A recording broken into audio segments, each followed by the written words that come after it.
Welcome பயல students viewers and respectable people to my channels. Right students viewers, நம்ம இப்போ பார்த்துட்டு இருக்கிறது 12th உயிரி விலங்கியல் பாடத்திட்டத்தில் 6வது லெசன் பார்த்துருக்குறோம். 6வது லெசனோட பேர் பரிணாமம். இந்த லெசனில் இன்றைக்கி நம்ம பார்க்கக்கூடிய தலைப்பு டார்வினின் இயற்கை தேர்வு கோட்பாடு. வாங்க உள்ள தலைப்பிற்குள்ளே போகலாம். ஸோ இப்போ நாம் பார்க்குற இன்ட்ரெஸ்டிங்கான தலைப்பு டார்வினின் இயற்கை தேர்வு கோட்பாடு. ஸோ டார்வின் கூறிய இயற்கையோடு ஒத்துப்போகக்கூடிய இயற்கையினால் பராமரிக்கக்கூடிய சில விளக்கங்களை கோட்பாடாக கொடுத்துருக்காரு. வாங்க அது பேர் டார்வின் இயற்கை தேர்வு கோட்பாடு. சார்லஸ் டார்வின் தனது பரிணாம கோட்பாட்டை தன்னுடைய பரிணாமம் சார்ந்த கோட்பாடுகளை ஒரு புத்தகத்தில் வெளியிட்டார். அந்த புத்தகத்தோட பேர் என்னென்னா இயற்கை தேர்வு வழி சிற்றின தோற்றம். சார்லஸ் டார்வின் தனது பரிணாமம் சார்ந்த தகவல்களை இயற்கை தேர்வு வழி சிற்றின தோற்றம் என்ற புத்தகத்தில் வெளியிட்டார். இது ஒரு 1 மார்க் கொஸ்டின், நோட் பண்ணிங்க. இவர் சார்லஸ் டார்வின் உலகின் பல பகுதிகளில் சுற்றுப்பயணம் மேற்கொண்டு தாவரங்கள் விலங்குகளை குறித்து விரிவாக ஆய்வு செய்தார். இவர் உலகம் முழுவதும் பயணம் செய்யும்போது தாவரங்கள் விலங்குகளை நன்கு உற்று நோக்கி விரிவான ஆய்வுகளை மேற்கொண்டு சில விளக்கங்களை கொடுத்தார். ஸோ அவர் உயிரினங்களுக்கு இடையே பல்வேறு வகையான குறிப்பிடத்தக்க ஒற்றுமைகள் காணப்படுவதையும் அவை சூழலுக்கேற்ப பொருத்தமான தகவல்களை பெற்றிருப்பதையும் கண்டறிந்தார். சரிங்களா? அவர் என்ன பண்ணார்? அவர் உயிரினங்களுக்கு இடையே பல்வேறு வகையான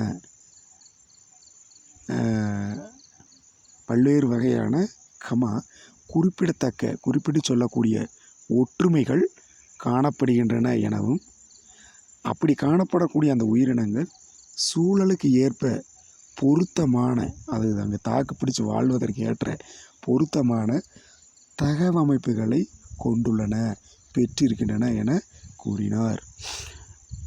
அவ்வாறு தகுதி பெற்ற உயிரினங்கள் தகுதி பெறாத உயிரினங்களை விட நன்கு வாழும் என்றும் அவை அதிக வாரிசுகளை உருவாக்கும் என்றும் இதற்கு இயற்கை தேர்ந்தெடுத்தல் ஒரு காரணம் என்றும் நிரூபித்தார்.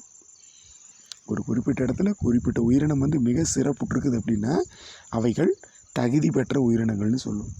ஸோ அந்த எந்த உயிரினம் ஒரு குறிப்பிட்ட இடத்துல அதிகமாக இருக்குதோ அவை தகுதி பெற்றிருக்கிறது, கூடவே அதிக எண்ணிக்கையிலான வாரிசுகளை உருவாக்குது. ஆனால் தகுதி பெறாத உயிரினங்கள், உடலில் தகுதி இல்லை, சரியான பராமரிப்பு இல்லை, அது இறந்து போகிற கண்டிஷன் இருந்துச்சுன்னா அந்த தகுதி இல்லாத உயிரினங்கள் இறந்துடும். அது வாழ்வதற்கு தகுதியே இல்லை, வாழ்வதற்கு வாய்ப்பு இல்லைன்னு அர்த்தம்.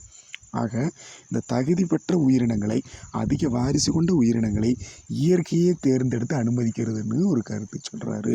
ஸோ இயற்கையே தேர்ந்தெடுத்து அதை வாழ அனுமதிக்கிறது, இயற்கை தான் அந்த தேர்ந்தெடுத்து வாழ்வதற்கு காரணம் என்றும் நிரூபித்தார். இப்போ டார்வின் கோட்பாடானது பல உண்மைகள், கருத்துக்கள், தாக்கங்களை அடிப்படையாக கொண்டதாகும். அது என்னென்னு பார்க்கலாம் பாருங்கள். ஃபர்ஸ்ட் ஹெட்டிங் மிகை இனப்பெருக்கம் அல்லது அளவற்ற பிறப்பித்தல் திறன். முதல் ஹெட்டிங் என்ன? மிகை இனப்பெருக்கம் அல்லது அளவற்ற பிறப்பித்தல் திறன். இப்போ மிகை இனப்பெருக்கம்னா இங்கிலீஷில் ஓவர் ப்ரொடக்ஷன் சொல்லுவோம். அளவற்ற பிறப்பத்தில் திறன் ப்ரொடிகாலிட்டி ஆஃப் ப்ரொடக்ஷன் சொல்லுவோம். அளவற்ற பிறப்புத்திறன் இந்த ரெண்டுமே ஒன்று தான். ஒரு உயிரினம் தன்னுடைய வாழ்நாளில் மிக அதிக எண்ணிக்கையிலான உயிரினங்களை உருவாக்கும். இதற்கு பேர் அளவற்ற பிறப்பித்தல் திறன். நீங்கள் ஒரு நீம் ட்ரீ எடுத்துங்க, ஒரு வேப்ப மரம். ஸோ ஆயிரக்கணக்கான விதைகளை அந்த வேப்பம்பழத்தில், நீம் ஃப்ரூட்டுக்குள்ளே, சரிங்களா, வேப்பம்பழத்துக்குள்ளே வச்சுருக்குது. ஸோ அந்த ஒவ்வொரு ஃப்ரூட்டுமே நிலத்தை அடையும் போது அந்த விதை நிலத்தில் பட்டு அத்தனை விதைகளும் முளைக்கின்றன இல்லைங்களா? ஸோ அத்தனை மரங்கள் உருவாகிறது. ஸோ இதைத்தான் என்ன சொல்லுவாள்? Over production. நம்ம வேப்ப மரம் மட்டும் இல்லை, அனைத்து மரங்களும், மனிதர்கள் கூட, எல்லா உயிரினங்களுமே அளவற்ற பிறப்பித்தல் திறன் பண்பை கொண்டுள்ளது. அதனுடைய குணம் நிறையா இருக்குங்கிறதுக்காக பிறப்பிச்சுட்டே இருக்குது. அதுக்கு சில எடுத்துக்காட்டு கொடுத்துருக்காங்க, வாங்க உள்ள போகலாம். அனைத்து உயிரினங்களும் தன் இனக்கூட்டத்தை அதிக எண்ணிக்கையில் பெருக்கமடைய செய்கின்றன. இப்போ மான்கள் இருக்குதுன்னா எலி எடுத்துக்கலாம். எலிங்கிறது ஒரு இனம். அந்த இனம் ஒரு வருஷத்தில் அதிக எண்ணிக்கையில் இனப்பெருக்கம் செய்து தன்னுடைய இனத்தை பெருக்கி காட்டுகிறது. இது இயற்கை தான். ஆக அனைத்து உயிரினங்களும் தன் இனக்கூட்டத்தை அதிக எண்ணிக்கையில் பெருக்கமடைய செய்கின்றன. எடுத்துக்காட்டாக சால்மன் மீன்கள். சிறந்த எடுத்துக்காட்டு சால்மன் மீன்கள் சொல்லலாம். சால்மன்கிறது ஒரு மீன் வகை. இது தண்ணியில் வாழக்கூடியதான். சால்மன் மீன்கள் ஒரு இனப்பெருக்க காலம் நெருங்கிவிட்டால், ஒரு வருஷத்துக்கு 2 டைம் 3 டைம் இனப்பெருக்கம் செய்யும். ஆனால் ஒரு இனப்பெருக்க காலத்தை மட்டும் எடுத்துக்கலாம். வருஷத்துக்கு 3 டைம் சேர்ந்து 3 எடுத்துக்க வேண்டாம். ஒரு இனப்பெருக்க காலத்தில் சுமார் 28 மில்லியன் முட்டைகளை இடுகின்றன. ஒரு சால்மோன் மீன் ஒரு இனப்பெருக்க காலத்தில் இறங்கிடுச்சுன்னா ஒரு இனப்பெருக்க காலத்தில் 28 மில்லியன் முட்டைகளை இடுகின்றன. 28 மில்லியன் முட்டைகள் இருக்கும். சரிங்களா? அவற்றின் அனைத்து முட்டைகளும் பொரித்தால், ஒரு சந்தர்ப்ப சூழ்நிலை கடவுள் ஒரு வாய்ப்பு கொடுக்குறார். 28 மில்லியன் முட்டைகளும் ஒரே நேரத்தில் முழுதாக பொரித்து அனைத்தும் குஞ்சுகளாக மாறினால் சில தலைமுறைகளிலேயே கடல் முழுவதும் சால்மன் மீன் நிறைந்து காணப்படும். ஒரே தலைமுறையில் சால்மன் மீன் முழுசும் கடல் முழுசும் நிரம்பிடும். ஒரே தலைமுறையில்.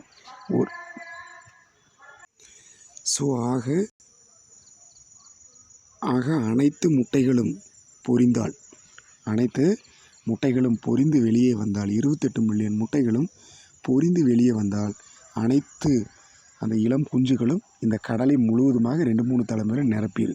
ஃபுல்லாக கடல் முழுவதும் சால்மன் மீன்கள் தான் இருக்கும் அப்படிங்கிறது இவருடைய கருத்து. கூட இன்னொரு எடுத்துக்காட்டு என்ன கொடுத்துருக்காங்கன்னா, யானை கொடுத்துருக்காங்க. யானை என்ன சொல்லியிருக்காங்கன்னா, ஒரு யானை கிட்டத்தட்ட ஒரு அதாவது தன்னுடைய வாழ்நாளில் 6 குட்டிகள் ஈனும். கிட்டத்தட்ட 90 வயது வரை ஈனிகிட்டே இருக்கும். 90 வயது வரை குட்டி போடும். ஒரு யானை எப்போ இனப்பெருக்க தன்மையை எப்போ அடையும் அப்படின்னு பார்த்தீங்கன்னா 30 வருஷம் ஆகணும். ஒரு பிறந்த குட்டி 30 வருடம் முழுமையாக கடந்த பின் தான் இனப்பெருக்க தகுதியை பெறுகிறது. 30வது வயசுலேருந்து இனப்பெருக்கத்தில் ஈடுபடும். அதுலேருந்து 90 வயது வரை குட்டிகளை ஈனும். ஆனால் 6 குட்டி தான் போடும். 30வது வயசுலேருந்து 90வது வயசு வரைக்கும் 6 குட்டி போடும். அப்படின்னு என்ன அர்த்தம்? 30வது வருஷத்தில் ஒரு குட்டி போடும். அப்புறம் 40வது வருஷம் ஒரு குட்டி. ஒரு குட்டிக்கு இன்னொரு குட்டிக்கு இடையில 10 வருடங்கள் கேப் இருக்கும், இடைவெளி இருக்கும். அப்போ 10 வருடத்துக்கு ஒரு குட்டி. அப்போ 90 வயசு வரைக்கும் போட்டிங்கன்னா 6 குட்டிகள் தான் வரும்.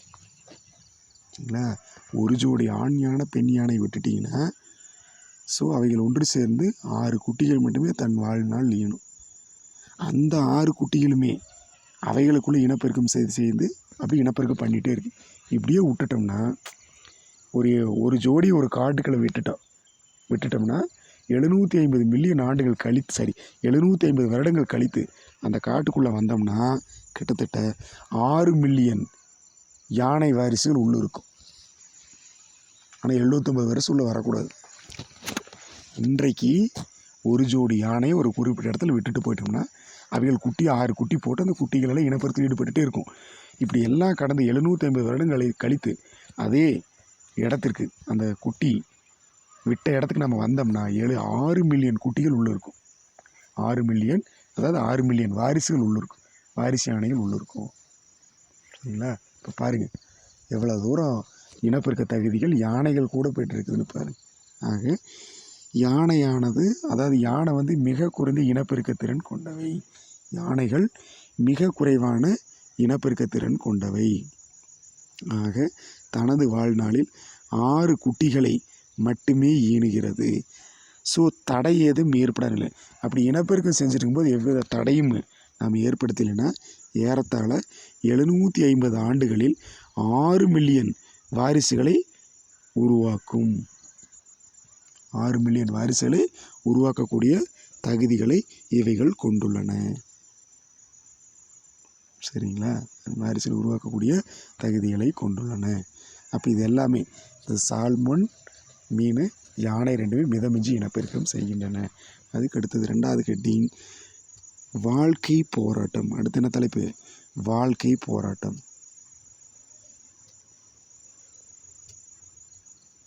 சரிங்களா?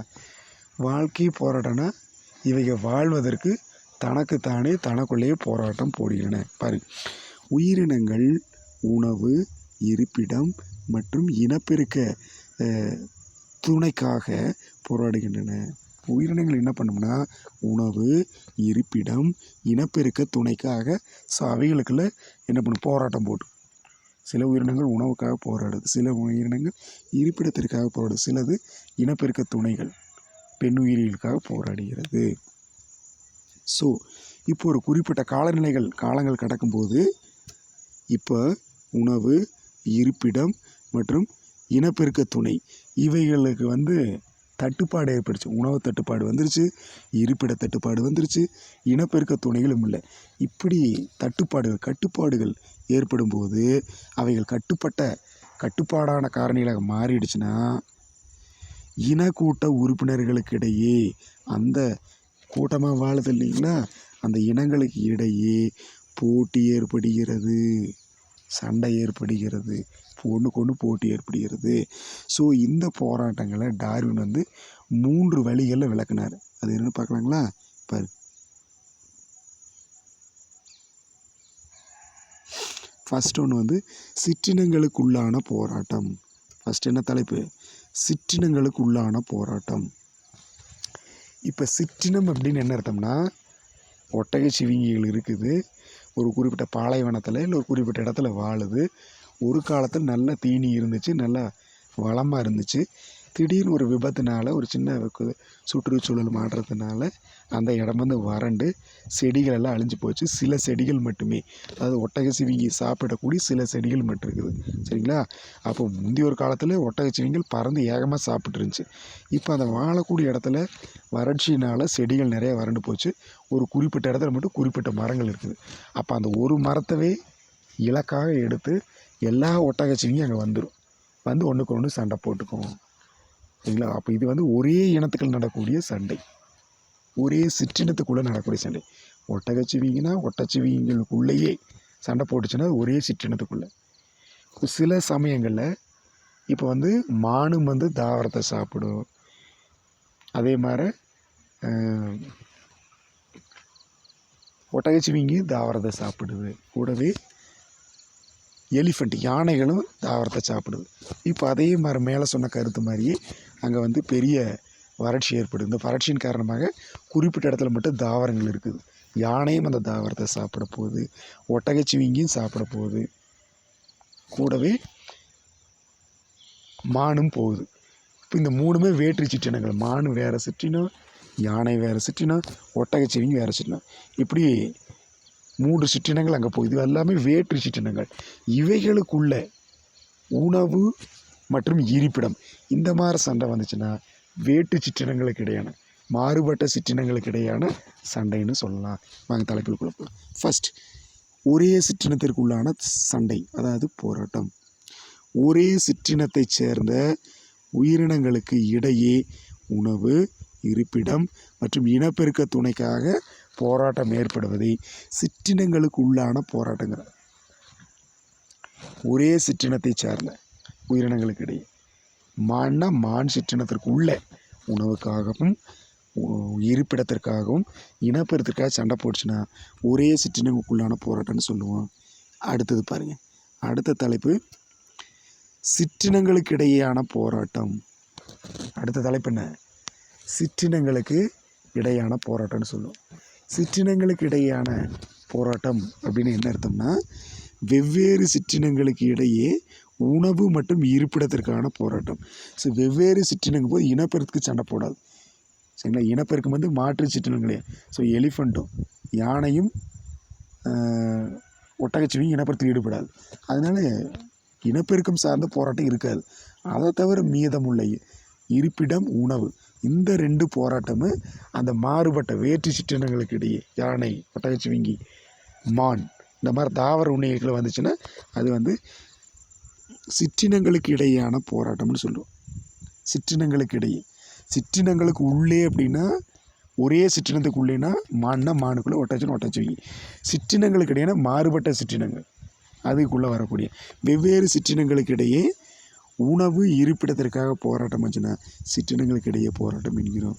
அதுக்கு அடுத்தது சுற்றுச்சூழலுடனான போராட்டம். அடுத்த என்ன தலைப்பு?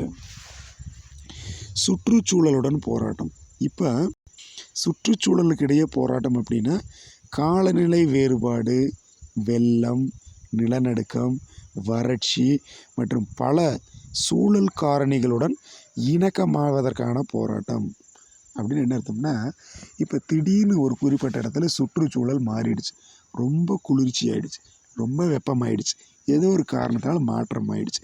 ஸோ அந்த சுற்றுச்சூழலை அதோடு ஒத்து போவதற்கு, இணக்கமாவதற்கு ஒரு உயிரி சண்டை போட்டுச்சுன்னா, போராட்டம் போட்டுச்சுன்னா அது சுற்றுச்சூழலுடன் போராட்டம் அப்படின்னு சொல்லுவோம். சரிங்களா? இப்போ 2 கான்செப்ட் முடிஞ்சுது. 3வது மாறுபாடுகள் தோன்றுதல். அடுத்த என்ன தலைப்பு? மாறுபாடுகள் தோன்றுதல். ஸோ எந்த 2 உயிரினங்களுமே மாறுபாடுகள் தோன்றுதுன்னா எந்த 2 உயிரினங்களும் ஒன்று போல் இருக்காது. சரிங்களா? ஸோ இப்போ இன்னொரு எடுத்துக்காட்டு சொன்னாங்கன்னா, உருவமொத்த இரட்டையர்களுக்கு இடையே கூட வேறுபாடுகள் காணப்படும். உருவமொத்த இரட்டையர்னா ஐடென்டிக்கல் ட்வின்னு சொல்லுவோம். அதாவது ஒரு கரு 2ஆக உடஞ்சி அதுலேருந்து வர்றவங்க தான் ஒரு கரு இரட்டையர்கள்னு சொல்லும், அல்லது உருவமொத்த இரட்டைன்னு சொல்லுவோம். அந்த உருவமொத்த இரட்டையர்களாக இருந்தால் கூட அவியல்களை சின்ன வேறுபாடு இருக்குமா? சரிங்களா? ஒரே பெற்றோருக்கு பிறக்கும் குழந்தைகள் கூட ஒரே பெற்றோருக்கு பல குழந்தைகள் பிறக்குது. சரிங்களா? ஒரே பெற்றோருக்கு பிறக்கும் குழந்தைகள் கூட நிறம், உயரம், பழக்க வழக்கங்கள் போன்ற பண்புகளில் வேறுபாடுகள் காணப்படுகிறது. ஸோ ஒரே பெற்றோருக்கு பிறந்த குழந்தை, ஒரு குழந்தை சிவப்பாக இருக்கும், ஒரு குழந்தை மாநிறமாக இருக்கும், ஒரு குழந்தை கருப்பாக இருக்கும். இந்த மாதிரி நிறம், உயரம், பழக்க வழக்கங்களிலும் மாறுபாடுகள் தோன்றின, வேறுபட்டுள்ளன. ஸோ அப்போ விலங்குகளில் தோன்றும் பயனுள்ள மாறுபாடுகள், அதாவது அந்த விலங்குக்கு நன்மை செய்யக்கூடிய மாற்றம் அல்லது வேறுபாடுகள், அவற்றை அவைகளிலிருந்து மீட்டு எடுக்க உதவுகின்றது. இப்போ ஒரு உயிரினத்தில் ஒரு மாறுபாடு வருதுன்னா அந்த மாறுபாடு அந்த உயிரினத்திற்கு நன்மை செய்யக்கூடிய பயன் தரதாக இருந்துச்சுன்னா அந்த மாறுபாடு என்ன பண்ணும்னா அந்த உயிரியை அந்த மாறுபட்ட சிக்கலான சுற்றுச்சூழலிருந்து மீட்டெடுத்து வாழ பயிற்சி கொடுக்கும். ஸோ அவ்வாறு அந்த பயனுள்ள மாறுபாடுகள் அடுத்த தலைமுறைக்கு கடத்தப்படும். அவ்வாறு பயனுள்ள மாறுபாடுகள் அடுத்தடுத்த தலைமுறைக்கு கடத்தப்படுகிறது. அது நம்மளுக்கு தெரியணும். சரிங்களா? அதற்கடுத்து 4வது பார்த்தீங்கன்னா இயற்கை தேர்வு வழி சிற்றின தோற்றம். இயற்கை தேர்வு வழி சிற்றின தோற்றம், அதாவது இயற்கை தான் சிற்றினங்களை தேர்ந்தெடுத்து வாழ அனுமதிக்குது அப்படிங்கிறது கான்செப்ட். இயற்கை தான் ஒரு உயிரினங்கள் வாழுது அப்படின்னா காலரை தூக்கக்கூடாது. யார் வாழ்வதற்கு அனுமதி கொடுத்தா? இயற்கை. அப்போ நீங்கள் வாழ்கிறீங்கன்னா நீங்கள் வாழ்வதற்கு அனுமதி கொடுத்தது இந்த இயற்கையே. அதனால் இயற்கை தான் தேர்வு செஞ்சு சிற்றினங்களை வாழ அனுமதிக்குன்னு சொல்கிறாங்க. அதனால தான் என்ன சொல்கிறோம்? இயற்கை தேர்வு வழியாக சிற்றினங்கள் தோன்றுது அப்படிங்கிறாங்க. இப்போ பாருங்கள், டார்வினின் கூற்றுப்படி இயற்கையே மிக சிறந்த தேர்ந்தெடுக்கும் சக்தின்னு சொன்னார். டார்வினின் கூற்றுப்படி இயற்கை தான் மிகச்சிறந்த உயிரினங்களை தேர்ந்தெடுக்கும் சக்தின்னு சொன்னார். சரிங்களா? இப்போ ஃபார் எக்ஸாம்பிள், சிறுசாக இருக்கக்கூடிய தனிமைப்படுத்தப்பட்ட சற்று ஓரமாக இருக்கக்கூடிய எதோடுடன் தொடர்பில்லாத சிறிய தனிமைப்படுத்தப்பட்ட கூட்டமாக கொஞ்சம் உயிரினங்கள் உள்ள வாழுது. சிறிய தனிமைப்படுத்தப்பட்ட குழு உயிரினங்களில் இயற்கை தேர்வு காரணமாக புதிய சிற்றினம் தோன்றுவதை டார்வின் ஒப்பிடுகிறார், அதை கருதுகிறார். டார்வின் கருதுகிறார். அது என்ன அர்த்தம்னா, இப்போது ஒரு சில காரணங்களால் சில கூட்டமாக வாழக்கூடிய உயிரினங்கள் தனிமைப்படுத்தப்படுது. சரிங்களா? அங்கே தனிமைப்படுத்தப்பட்ட அந்த வாழக்கூடிய உயிரினங்களில் இயற்கை தேர்வு உள்ள போகுது. இயற்கை தேர்வு உள்ள போகுது அந்த உயிரினங்களை தேர்ந்தெடுத்துச்சுன்னா அதுலேருந்து புதிய சிற்றினங்கள் தோன்றுது இல்லைங்களா? ஸோ அதைத்தான் டார்வின் ஒப்பிடுகிறார் அப்படிங்கிறாங்க. அப்போது வாழ்வதற்கான போராட்டமே தகுதி வாய்ந்த உயிரினங்கள் தப்பி பிழைப்பதற்கான காரணம் என்கிறார். அப்போ எந்த இடத்துல இருந்தாலும் அங்கே போராட்டம் போட்டால் தான் அந்த உயிரினம் தப்பி வாழ்வதற்கு உடலில் சக்தி கிடைக்குதுங்கிறார். அப்போ வாழ்வதற்கான போராட்டமே தகுதி வாய்ந்த உயிரினங்கள் தப்பி பிழைப்பதற்கான காரணம் என்று கருதினார். ஸோ அவ்வகை உயிரினங்கள் மாறுபட்ட சூழ்நிலைக்கு ஏற்ப வாழ தம்மை தகவமைத்துக் கொள்ள வேண்டும் என்று கருதினார்.